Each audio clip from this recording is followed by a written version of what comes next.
पूरा जीवन जमीन पर उतारने का और चरितार्थ करने का काम गुलाब बरबोरा जी ने किया। और उन्होंने यह सिद्धांत को जीवन भर शोषित और वंचित वर्ग की आवाज बनकर, संविधान की मर्यादा की रक्षा कर सत्तावाद और भ्रष्टाचार के विरुद्ध अलग जगाकर और असम की विशिष्ट पहचान के साथ साथ असम में बसी भारत की आत्मा को जागरूक करने का काम जीवन भर गुलाब बरबोरा जी ने किया। जब 1978 में वो असम के पहले गैर कांग्रेसी मुख्यमंत्री बने, तब असम के राजनीतिक इतिहास में बहुत बड़ा परिवर्तन की शुरुआत थी। आजादी की पार्श्व भूमिका में ढेर सारी गलतियां करने के बावजूद 78 तक यहां पर कोई गैर कांग्रेसी मुख्यमंत्री नहीं बना था। और पहली ही बार गुलाब बरबोरा जी ने एक भले अल्पकालीन 17 ही महीने उनको मिले, परंतु कांग्रेस के बगैर के असम के पहले मुख्यमंत्री के रूप में एक अपनी अमिट छवि असम के सार्वजनिक जीवन में छोड़ी। 1965 में वो संयुक्त सोशलिस्ट पार्टी के राष्ट्रीय महासचिव चुने गए। 74 में उन्होंने ऐतिहासिक रेलवे स्ट्राइक में मजदूरों का नेतृत्व किया और इमरजेंसी के दौरान इंदिरा जी की सरमुखत्यारशाही मानसिकता का देश भर में सभी जगह विरोध हुआ, तब उन्होंने भी विरोध करने का काम किया। जयप्रकाश नारायण के नेतृत्व में जो आंदोलन चला, उसकी वो असम में आवाज बने और पहली बार असम से एक वार्ड से राज्यसभा में विपक्ष के सदस्य के रूप में चुनकर भी राज्यसभा में पहुंचे। मुझे अभी अभी हेमंत विश्व शर्मा जी बता रहे थे कि एक वार्ड निर्दलीय भूपेन हजारिका जी का था, जिन्होंने गुलाब बरबोरा जी को राज्यसभा में पहुंचाया। मैं तो हेमंत विश्व शर्मा जी को और भाजपा असम गण परिषद की सरकार को भी बहुत साधुवाद देना चाहता हूं, अभिनंदन करना चाहता हूं, क्योंकि जब से इंदिरा जी ने इस देश की कमान संभाली, अपने परिवार के अलावे किसी भी व्यक्ति के योगदान को ना देश में मंच मिला, ना सम्मान मिला। इंदिरा जी जब से देश की प्रधानमंत्री बनी, तब से देश में जितनी भी योजनाएं आई, जितने भी स्मारक बने, जितनी भी शताब्दियां, 1.5 शताब्दियां मनाई गई, या तो जवाहरलाल नेहरू जी की थी, या तो इंदिरा जी की स्वयं की थी, या बाद में राजीव जी की आई, और कभी कभार संजय जी के नाम से भी कई सारे कार्यक्रम हो गए।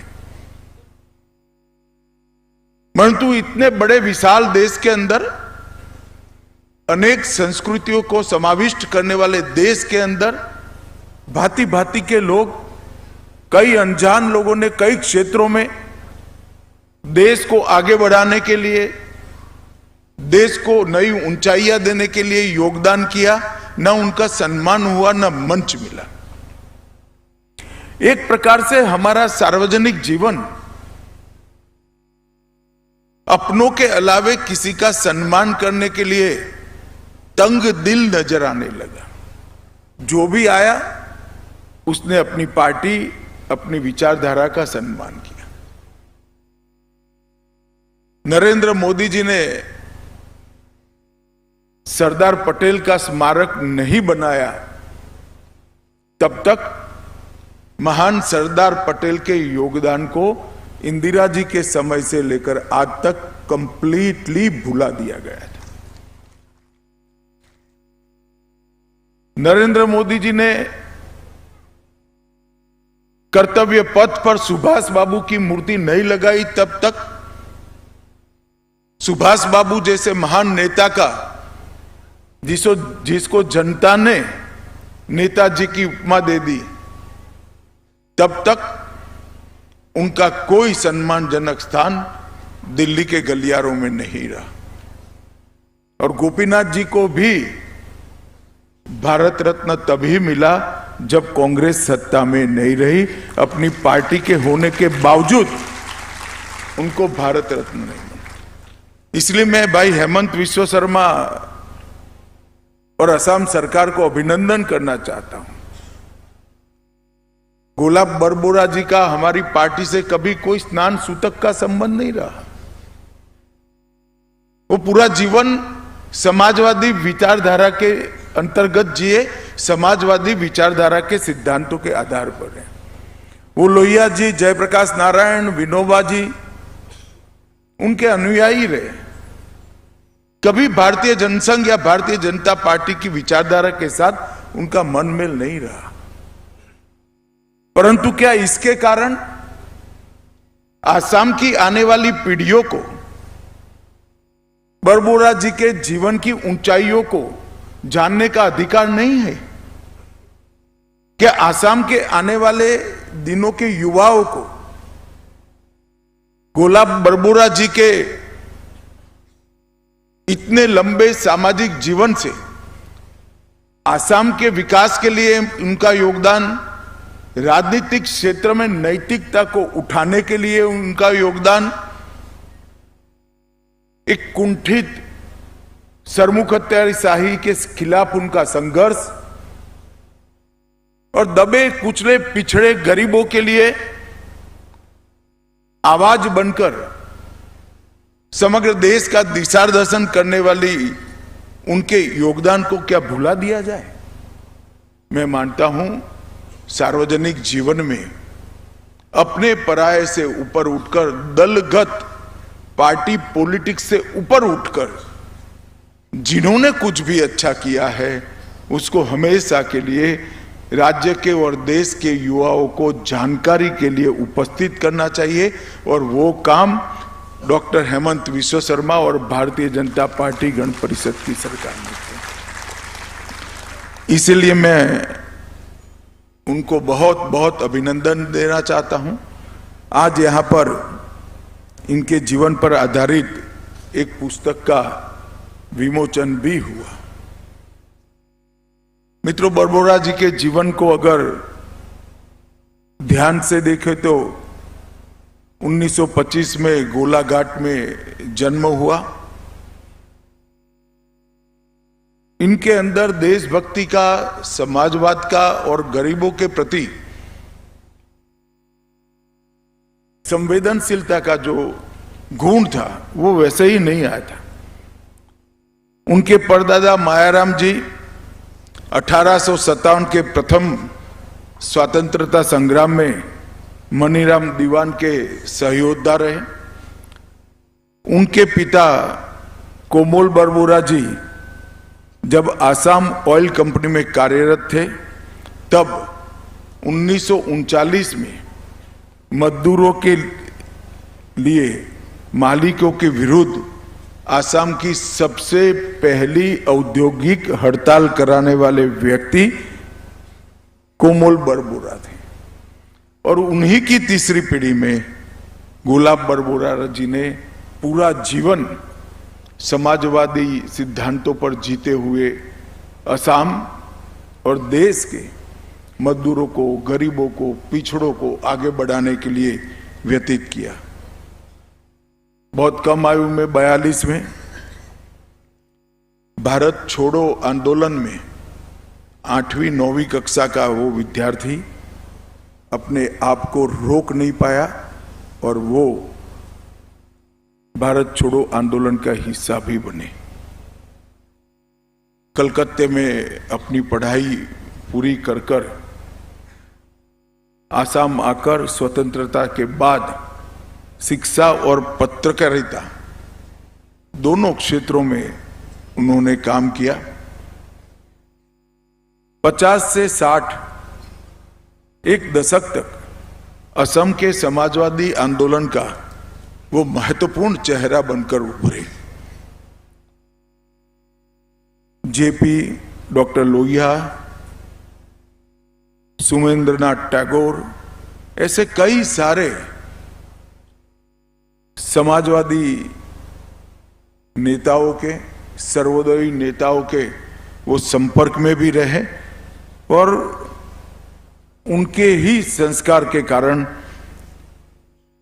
गरीब मजदूर का चूल्हा जले और किसान के माथे की पसीना पहुंचने वाले सिद्धांतों की सरकार बने, उसके लिए वो हमेशा कार्यरत रहे। उन्होंने स्पष्ट कहा कि उत्तर पूर्व, नॉर्थ ईस्ट भारत का बाहर नहीं परंतु भारत का हृदय का अटूट हिस्सा है। वो बात उस जमाने में बहुत मुखर करने वाले नेताओं में गुलाब बरबुरा जी थे। असम रिफाइनरी की मूवमेंट हो या गुजरात में कच्छ की सरहद के समझौते का विरोध करना हो, जहां जहां समाजवादियों ने आंदोलन किया वो हमेशा इसका हिस्सा रहे। 1974 में रेड हड़ताल में उन पर रेल की डकैती जैसे गुनाह भी रजिस्टर किए गए और गुलाब बरबुरा जी एक ऐसे नेता थे जो इमरजेंसी में सबसे पहले जेल में जाने वाले नेताओं में थे और इमरजेंसी उठने के बाद सबसे अंतिम बाहर आने वाले नेताओं में थे।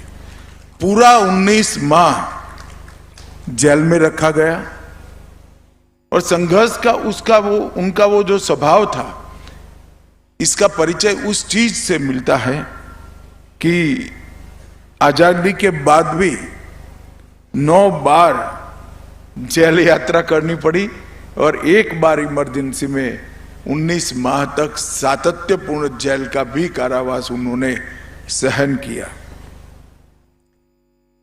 1948 में जयप्रकाश नारायण की हिंद मजदूर सभा के भी वो एक प्रकार से सदस्य रहे और आजादी के आंदोलन में उन्होंने बहुत मुखर कर ये तानाशाही का विरोध करने का काम किया। बहुत अल्पकाल के लिए वो आसाम के पहले गैर कांग्रेसी मुख्यमंत्री बने, मगर वो अल्पकाल में कुछ उन्होंने निर्णय करे वो सालों सालों तक आसाम की जनता को याद रहेंगे।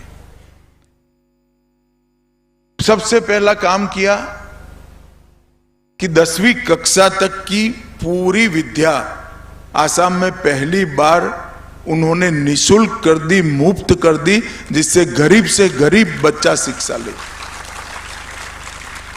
और बहुत बड़ा योगदान था। एक वर्ष में 200 से अधिक शैक्षणिक संस्थान खड़े करने का काम गुलाब बरबुरा जी ने किया।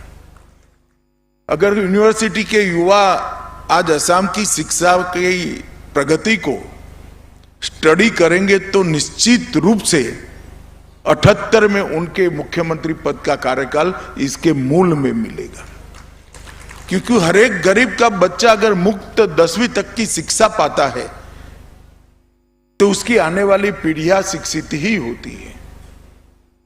और असम जैसे बड़े प्रदेश के अंदर 200 से अधिक शैक्षणिक संस्थान एक साल में स्थापित करना, मैं मानता हूं आजादी के बाद का इस सबसे बड़ा रिकॉर्ड होगा।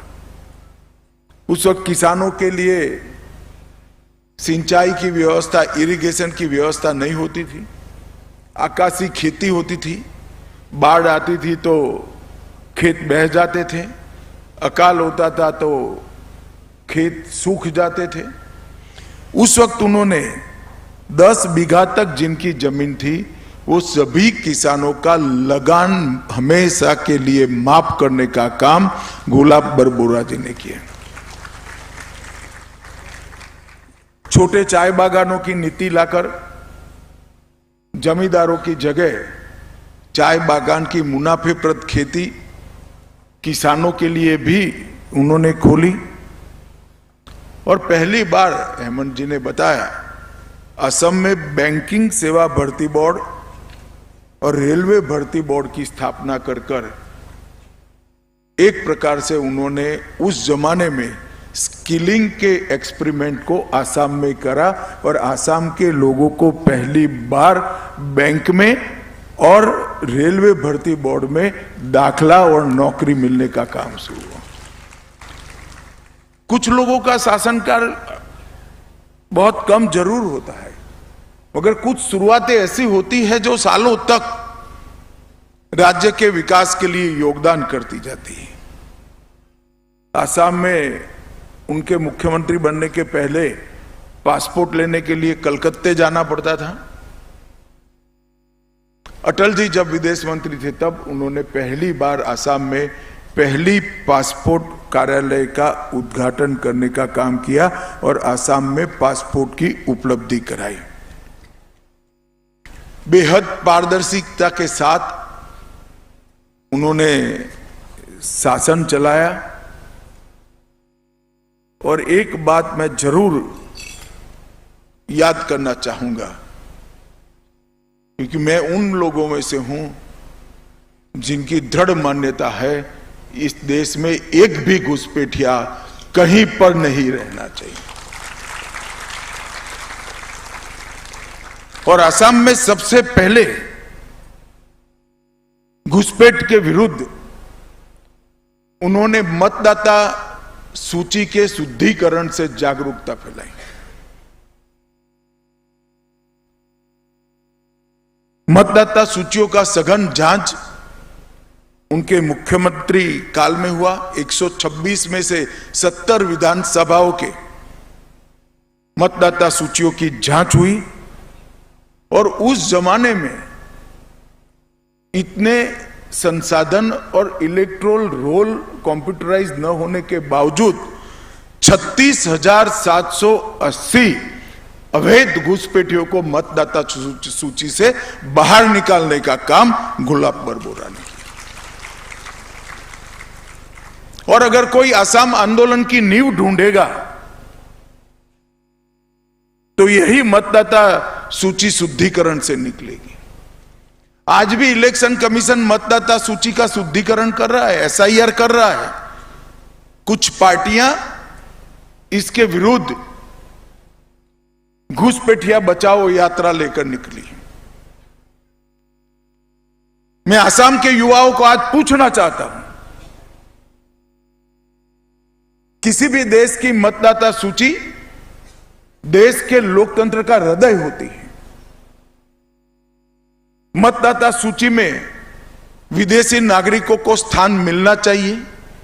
इतने सारे प्रबुद्ध जन बैठे हैं, मुझे कहे कि मतदाता सूची में विदेशी नागरिकों को स्थान मिलना चाहिए क्या? वो अभियान 78 में बरबोरा जी ने उठाया था। और राजनैतिक अधपतन समाज जीवन में इतना हुआ है कि अपनी वोट बैंक को मजबूत करने के लिए येन केन प्रकार सत्ता प्राप्ति के लिए मतदाता सूची में से घुसपैठियों को निकालने का विरोध हो रहा है। आज शायद गुलाब बरबोरा जी होते तो कितने भी विरोध होते, इसके खिलाफ रोड पर उतरकर इसका विरोध जरूर करते। और मैं तो आसाम सरकार को उसके कामों की भूरी भूरी प्रशंसा करना चाहता हूं, क्योंकि घुसपैठियों ने कब्जाई हुई 1,26,000 एकड़ भूमि असम सरकार ने मुक्त कराई। न केवल काजीरंगा का जंगल वन घुसपैठियों से मुक्त किया है, शंकरदेव और माधवदेव के सत्रों की हजारों एकड़ भूमि घुसपैठिया हड़प कर गए थे, उसको भी मुक्त कराया। और 15 अगस्त 2025 को नरेंद्र मोदी जी ने गोलाब बरबोला के सिद्धांत पर ही एक high power demography changes mission बनाने की घोषणा की। ये हाई पावर डेमोग्राफी चेंज का स्टडी करने के लिए जो मिशन बनेगा, वो देश भर में जो जनसांख्यिकी का बदलाव हुआ है उसका स्टडी भी करेगा और घुसपैठियों को चिन्हित करने का काम भी करेगा।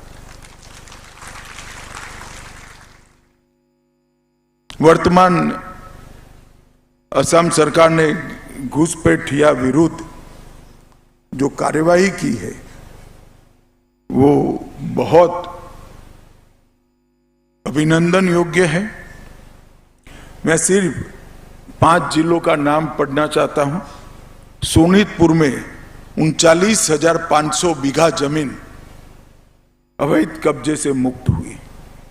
दर्रांग में 17,095 बीघा जमीन अवैध घुसपैठियों से मुक्त कराई।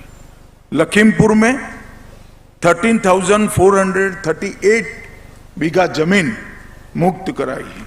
होजाई में 10,749 बीघा जमीन और गोलपाड़ा में 8,280 बीघा जमीन और पूरे असम में 1,26,000 एकड़ जमीन घुसपैठियों से मुक्त कराने का।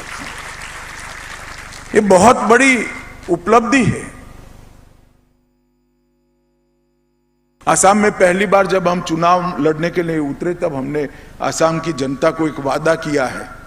10 साल हो गए, हम पूरा नहीं कर पाए हैं, मगर मैं असम के युवाओं को आज भी ये वादा करना चाहता हूं कि असम को और पूरे देश को घुसपैठिया मुक्त कराने का हमारा संकल्प है और वो हम पूरा कर करेंगे। और इसके लिए उचित समय गोलाब बरबोला जी के शताब्दी वर्ष से अलग नहीं हो सकता। और संयोग देखिए, इसी वर्ष में मोदी जी ने जनसांख्यिकी के बदलाव के स्टडी के लिए एक मिशन की स्थापना करने का निर्णय किया है। मुझे विश्वास है कि बहुत बड़ा कदम होगा देश को घुसपैठियों से मुक्त कराने के लिए। बरबोला जी गरीबों और आम जनता की आवाज थे। लोकतंत्र के सबसे बड़े पैरोकार थे। पूर्वोत्तर को भारत और भारत की मुख्य धारा से जोड़ने के बहुत बड़े समर्थक थे। लोकतंत्रीकरण के उद्घोषक थे। हर स्तर पर जनता की भागीदारी सुनिश्चित करने के लिए उन्होंने काम किया और सत्ता के विकेंद्रीकरण को भी, जो हमारे संविधान की मूल भावना है सत्ता का विकेंद्रीकरण का, उसको भी उन्होंने अपने कार्यकाल में जमीन पर उतारा। आज वो महान स्वतंत्र सेनानी के जन्मशती के शुरुआत का कार्यक्रम है। हेमंत जी ने ग्रामीण विकास के लिए एक महत्वपूर्ण संस्थान का नामकरण भी गुलाब जी के नाम से किया है और पूरा साल हर तहसील, हर जिले में इनका जीवन, इनका काम और इनके विचारों का प्रचार प्रसार से निश्चित रूप से आसाम का भविष्य उज्जवल होगा, इसका मुझे विश्वास है। मंच पर और इस सभागार में जितने भी लोग हैं वो सभी को मैं अनुरोध करना चाहता हूं कि महान जीवन की कामों की प्रेरणा से ही आगे देश का भविष्य महान हो सकता है। हम सब इनके जीवन की अच्छाइयों से अनेक संदेश उन्होंने जो दिए हैं उसको अपने जीवन में उतारने का प्रयास करें। यही उनको सच्ची श्रद्धांजलि होगी। फिर से एक बार आसाम सरकार को अभिनंदित कर कर मेरी वाणी को मैं विराम देता हूं। वंदे मातरम। भारत माता की जय।